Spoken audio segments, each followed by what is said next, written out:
Assalamualaikum warahmatullahi wabarakatuh. Halo teman-teman, apa kabar? Semoga sehat selalu. Pada kesempatan kali ini saya akan mencoba menjawab pertanyaan teman-teman gitu ya. Kenapa nggak saya typing aja, nggak saya balas di komentar aja? Ini untuk pertanyaan-pertanyaan yang memerlukan penjelasan ya. Jadi kalau ketik itu banyak banget dan nanti saya takut salah redaksi jadi salah pemahaman gitu. Oke, pertanyaan yang pertama, jika kolom pengelolaan makannya nol tapi dia pengelola unit usaha tani ya, dia pengelola unit usaha tani gimana tuh? Oke, contoh di sini ya. Misalkan ada 2 keluarga, tapi satu pengelolaan makan, yang satunya nol, padahal dia pengelola unit usaha tani itu gimana gitu. Oke, ini ada 2 bangunan yang berbeda bersebelahan ya. Nah, si Andi ini adalah kepala rumah tangganya ya. Nomor urut rumah tangganya 1, identifikasi kakaknya, dia kepala keluarga juga kepala rumah tangga. Nah, si Budi ya, ini belum punya pengelolaan makan sendiri, artinya makan minum itu masih ditanggung oleh keluarganya Pak Andi gitu. Nah, maka si Budi ini pengelolaannya nol ya, nomor urut rumah tangganya ikut karena dia bagian dari rumah tangga Andi karena belum memiliki pengelolaan makan minum sendiri atau belum rumah tangga berarti itu, secara definisi ya. Identifikasi kakaknya dia 1, berarti kepala keluarga aja si Budi ini. Kepala rumah tangganya berarti si Andi. Nah, gitu. Tapi si Budi ini ya, walaupun pengelolaan makanannya nol, tapi dia itu memiliki usaha budidaya tanaman cabe. Ngisinya di mana? Ya ngisinya di Pak Andi atau di Andi yang pertama ya. Walaupun Andinya bukan pengelola unit usaha tani gitu. Jadi ngisinya nah, di punyanya si Andi ya, yang pertama karena dia adalah sebagai kepala rumah tangga gitu. Oke, berarti kalau tadi tanamannya cabe berarti hortikultura ya. Nah, jumlah anggota rumah tangga yang memelihara berarti 1, si Budi aja gitu. Nomor urut rumah tangga pertaniannya 1. Nah, itu ya untuk pertanyaan yang pertama.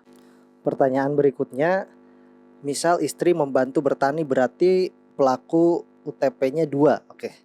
Pertanyaannya gitu ya, membantu suami bertani. Oke. Jadi siapa yang memiliki usahanya? Sorry ya. Siapa yang memiliki usahanya ya? Usaha itu di dalamnya terkandung risiko ya, terkandung risiko. Beda dengan pekerja. Pekerja itu mau tanamannya atau buruh ya di sini, mau tanamannya gagal panen ataupun tidak gagal panen dia akan tetap dibayar oleh si pemilik usaha.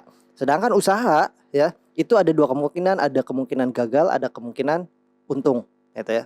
Kalau gagal ya gagal, kalau untung ya gede. Biasanya seperti itu ya. Kalau untung kecil juga ada gitu. Nah, kalau ngebantu ya, dia cuma ngebantu doang. Yang punya lahan, yang punya usahanya ya, yang punya usahanya itu suaminya. Berarti cuma 1. Kecuali suaminya punya usaha pembudidayaan cabai gitu ya. Terus istrinya juga punya pembudidayaan padi gitu ya. Yang bertanggung jawab itu istrinya, itu berarti ada 2 usaha. Kalau kalau misalkan ya, kalau misalkan ini ya usaha cabe, ini suaminya nih ya, ternyata istrinya juga dia usaha padi ya, atau dia bertanggung jawab terhadap tanaman padi di keluarganya ya. Nah, ini berarti dua-duanya UTP ya. Jadi ada 2 pelaku, jadi ada 2 anggota rumah tangga yang merupakan pelaku usaha pertanian. Tapi kalau misalkan si ibunya ini hanya bantu ya, gitu, hanya bantu ke sini ya, si ibunya bukan pelaku usaha pertanian. Begitu ya. Oke. Lanjut ke pertanyaan berikutnya. Jika kolom 10 sampai 16 kosong, apakah L2 harus diisi? Dan apakah aplikasi Wilkerstat di tagging? Gitu. Ya, ini 10 sampai 16. Itu yang ini ya. Oke. Jika itu tidak terisi atau isinya strip, maka itu tidak dilakukan pencacahan ke L2 karena L2 itu untuk yang memiliki nomor usaha pertanian. Nah, kalau yang 10 sampai 16 tadi nggak terisi, dia kan nggak akan ada dapat nomor usaha pertanian ya. Nomor rumah tangga usaha pertanian gitu, maaf.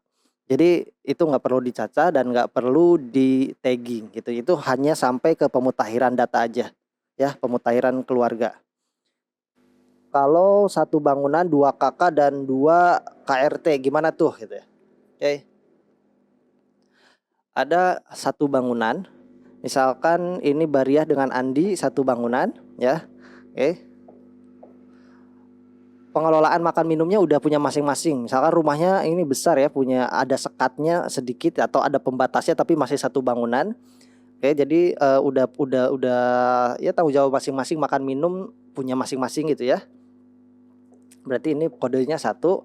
Nah, nomor urut rumah tangga Bariah misalkan rumah tangga ke-6 gitu ya. Andi itu berarti rumah tangga ke-7 ya. Jadi yang sama itu hanya nomor urut bangunannya saja ya. Identifikasi kakaknya sama-sama angka 3. Tuh, dia kepala keluarga juga kepala rumah tangga gitu. Ya, kalau unit usaha pertanian berarti ke sini lanjut isi ya. Kalau enggak ya di strip aja ya. Strip aja gitu. Kalau enggak. Tapi inti pertanyaannya yang ini ya. Inti pertanyaannya yang ini. Apa benar nama keluarga di prelis L1 nomor urut 1 pasti rumah di Barat Daya? Nah, data ini itu diambil dari pemutahiran Reksosek. Jadi kalau ketika kemarin pemutahiran Reksoseknya sesuai ya dari Barat Daya, ya kemungkinan besar seperti itu. Tapi memang kemarin juga pas saya ngecek teman-teman ya di lapangan gitu, memang pada sama gitu ya, paling gejloknya 1 2 dan itu ya hal yang wajar lah. Kita mutakhirkan lagi, namanya juga pemutahiran ya, takutnya ada rumah yang baru gitu di situ, atau ada bangunan yang baru. Oke, kita lanjut. Aku masih bingung bagian tanaman hortikultura sama tahunan.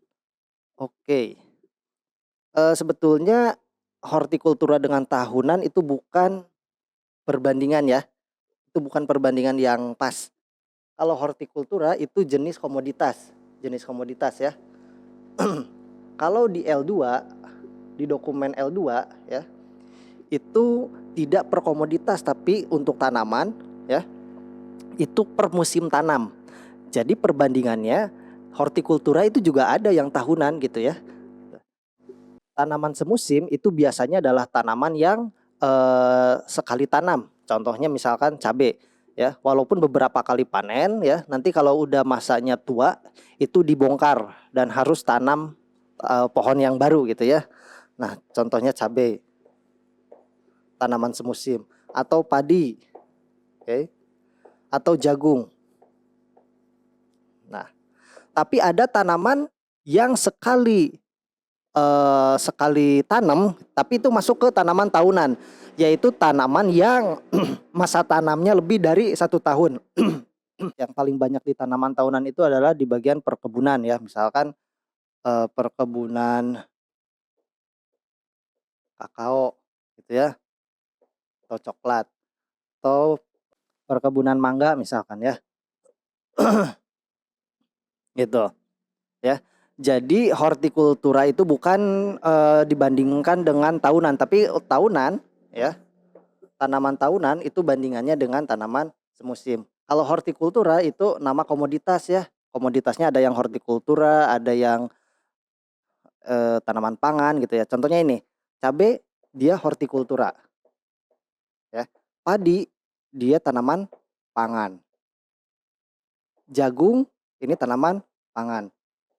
Ada lagi nih ya yang semusim dari perkebunan juga ada. Kapas. Tanaman kapas. Ya. Atau tebu. Tebu itu ya sama, itu dia perkebunan. Tapi masuknya tanaman semusim. Gitu ya. Oke. Terus hortikultura, pangan, perkebunan ya, seperti itu. Jadi ada musiman, ada tahunan ya. Pertanyaan berikutnya, kalau dalam satu rumah tangga ada yang pangan, hortikultura, perikanan, kehutanan. Nah, di kolom 17-nya diisi kode berapa? Oke, ini misalkan ya. Misalkan ini tanaman pangannya ada, hortikulturanya ada, perkebunannya ada gitu ya. Kemudian peternakannya ada, udahlah masa semuanya gitu ya. Nah, ini ngisi nomor 17 gimana? Kita tinggal tanya dulu aja subsektor utamanya yang mana. Tapi kalau misalkan agak kebingungan gitu ya, tanya yang memiliki nilai produksi terbesar atau yang memiliki lahan yang paling gede gitu ya. Nanti biasanya petani langsung ngeh gitu, "Oh kalau saya sih di jagung," gitu ya, berarti pangan. "Oh kalau saya di cabe," berarti hortikultura ya, ditanyain aja gitu. Kalau snowball pakai di-tagging enggak? Kalau keluarga pertanian atau rumah tangga pertanian di-tagging ya, tetap. Kalau satu rumah tangga terdapat 2 pelaku usaha, kolom 18 dan 19-nya bagaimana? Ini udah ya tadi, satu rumah tangga 2 pelaku usaha ini ya, yang ini, yang atas ini satu rumah tangga 2 pelaku usaha itu contohnya. Mau tanya, dokumen L1 Snowball nggak ada lembar 5A-nya gimana? Waduh, memang secara pedoman Snowball itu kan kita nyari rutanya langsung dari si responden yang ada di prelis gitu ya. Nah ini 5A-nya nggak ada, berarti prelisnya nggak ada gitu. Ya itu dikonsultasikan dulu dengan PML-nya atau barangkali nanti dikasih atau disuruh, ya udah cari aja dulu yang penting dapat satu ruta nanti sisanya melanjutkan gitu ya. Nah itu kebijakan dari, masing-masing tempat ya gitu. Karena ada, teman-teman kita juga yang saya baca di kolom komentar, itu nggak ada ya atau di 5A-nya itu ada prelis tapi dia bukan, rumah tangga pertanian gitu ya. Nah itu kalau masih seperti itu kita bisa ya, bisa nanya gitu, "Oh kalau gitu siapa nih yang ruta pertanian barangkali Bapak tahu," gitu ya. Nah itu kan snowball tuh seperti itu ya. Nah kalau ada juga yang disuruh nyari dulu, yang penting nyari dulu satu, yang ruta pertanian gitu ya, baru dari situ dilakukan snowball gitu ya. Nah itu dikonsultasikan dulu aja sama PML-nya. Kalau kode kolom 4A itu gimana ya? 4A itu ya, ini nggak usah di ngapa-ngapain, udah aja itu hanya informasi buat kita. Ya jadi ada yang isiannya satu, kalau satu itu artinya, petani atau pemilik atau penggarap ya, itu datanya eligible dari data di situ ditulis ya dari data kementerian gitu ya, dan lembaga-lembaga terkait gitu.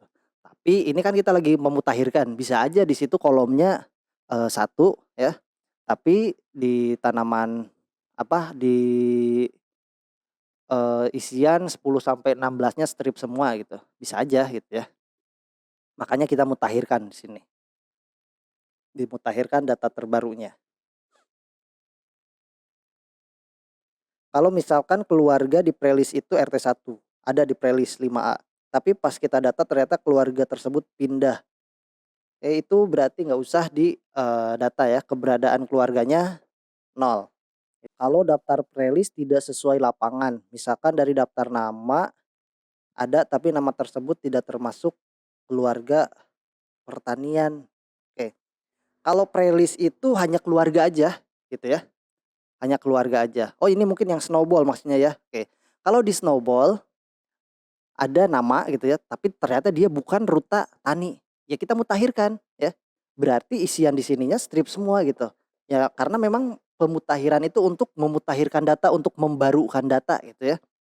Jadi ya nggak masalah kalau misalkan di snowball ya, misalkan di snowball, snowball itu kan, eee, di prelis itu keluarga pertanian, ya mungkin dulunya memang keluarga pertanian gitu ya.